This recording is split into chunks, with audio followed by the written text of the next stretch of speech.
Have you ever thought about where your produce comes from? Most grocery chains receive produce from various local and national farmers. In fact, there are about 3.4 million farmers in the United States today. But of that staggering number, only 45,000 are Black farmers. At the Better Buggy, we are a proud group of Atlanta-based Black-owned farmers, selling produce locally and nationwide. Our easy-to-navigate online platform makes it easy for you to make a one-time purchase or to simplify your life by subscribing to our weekly produce box. Whichever frequency you choose, you can order with confidence, knowing you'll receive 100% organic farm-fresh produce. If you're looking for a thoughtful gift for a loved one that they'd actually find useful, be sure to pop by our online store where you can snag a gift card your recipient can use to order their own produce and t-shirts. Ready to start supporting local Black-owned farms and making healthier food decisions? Visit thebetterbuggy.com now to start shopping. A one-year lockdown has done a lot of damage to America, not only in business, not only with the economy, but also with college. It is a dramatic drop in college enrollment in America now. And the numbers are really showing this coming spring. You know, I think a lot of people have come to the realization that doing college locally or even online is way cheaper. It is. You don't have to pay for the dorm and all the extra costs and, meals and everything. And it's a lot cheaper. People are not jumping up to enroll like they did before. So this came out on NPR June 10th, 2021. I'm going to go ahead and play this audio. From NPR News, it's All Things Considered. I'm Mary Louise Kelly in Washington. And I'm Elsa Chang in Los Angeles. Today we have new numbers on how many students went to college this school year, a year that's been full of uncertainty and turbulence on campuses. Enrollments have dropped off, showing that the pandemic continues to have a profound impact on colleges, and community colleges were the hardest hit. NPR's Alyssa Nadworny joins us now. Hey, Alyssa. Hello. So just give us a rundown of the numbers here. Well, undergraduate enrollment is down nearly 5% from a year ago. That's according to the National Student Clearinghouse, the organization that tracks the data. That translates to about 750,000 fewer students. So that's a lot of people not in college. Yeah. Now, overall enrollment in undergraduate and graduate programs has actually been trending downwards since 2012.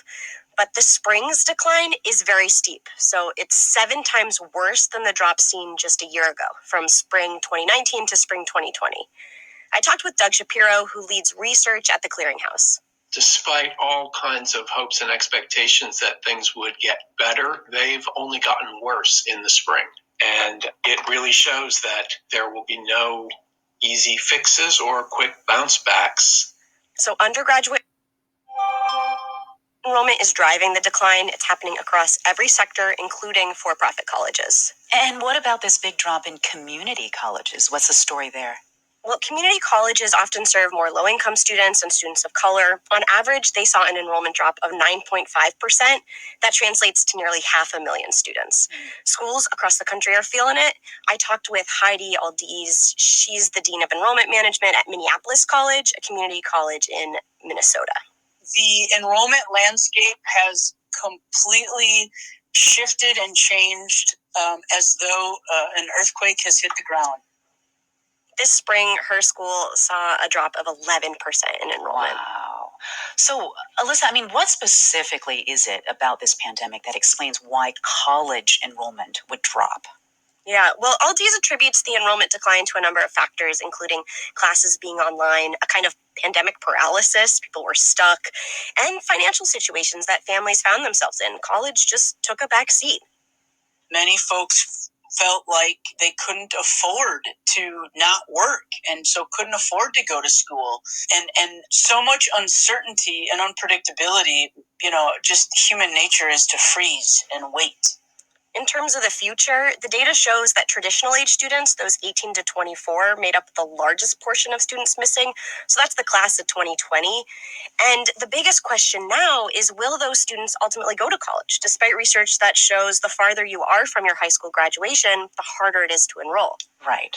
So what do you see as the ramifications of all this down the road, all these people not enrolling in college? Well, the value of the college degree became especially clear during the pandemic. Americans with degrees were more likely to stay employed. If they did lose a job, they were more likely to get hired again. Unemployment rates were far higher for those with just a high school diploma. It's also worth mentioning the only numbers that went up were at graduate school, which Doug Shapiro from the Clearinghouse says paints a pretty grim picture of a widening gap in America. It's kind of the educational equivalent of the rich getting richer. Those gaps in education and skills will be baked in for years to come. So these declines in enrollment, they aren't just felt by students and families in terms of wages and income. They're also going to be felt throughout the entire economy in the future. That is Alyssa Nadworny from NPR's education team. Thank you, Alyssa. You bet. So, ladies and gentlemen, and Live you know from what I NPR think? News, I'm Barbara Klein. Okay, I think parents that don't have jobs that were working and were able to pay for college education, I think that's a huge factor. Probably one of the biggest one of them all. I mean, look, incomes changed dramatically after March 2020. For many Americans, it didn't matter what your educational background it was. A lot of people lost their jobs. A lot of companies never came back. And look, they are struggling every single day with this economy that is not bouncing back like they thought it would. Now, of course, every industry is going to be impacted. That's common sense. But education, I think right now that is on the back burner for many parents as far as having to pay for college, especially if they're just struggling through trying to figure out what they're going to do. A lot of people that were paying for college are now behind on rent and mortgages. There's a lot of people that can't pay their basic bills. They can't pay no big college tuition and dorm and all that stuff they normally paid for. They can't do it. And really, that is the root cause of the drop of enrollment. It's too much uncertainty as far as everybody's life is concerned. So people are afraid to put that kind of money out, and we don't even know what's going to happen from one day to the next in this country. But America was never prepared for what happened in 2020, a pandemic. This country was never prepared. They always assumed everything was just going to go their way. That's not happening anymore. The tides have turned and lives are not the same. So if people's lives are not the same, yes, it's going to impact education. Look at how many parents have not returned their kids to school, K through 12. It's happening all over the country. I did a couple of stories on that. So if K through 12 is not returning to school, we have no reason to believe that college and university enrollment would just stay the same. And it hasn't. It's dropped dramatically. In fact, they're saying they're shocked at how low enrollment is in America right now. And that's probably going to remain the same even through 2022. But y'all, please tell me what you think. Please leave your comment and subscribe. Don't forget to hit on the notification bell, and I'll see you on the next video. Peace, family.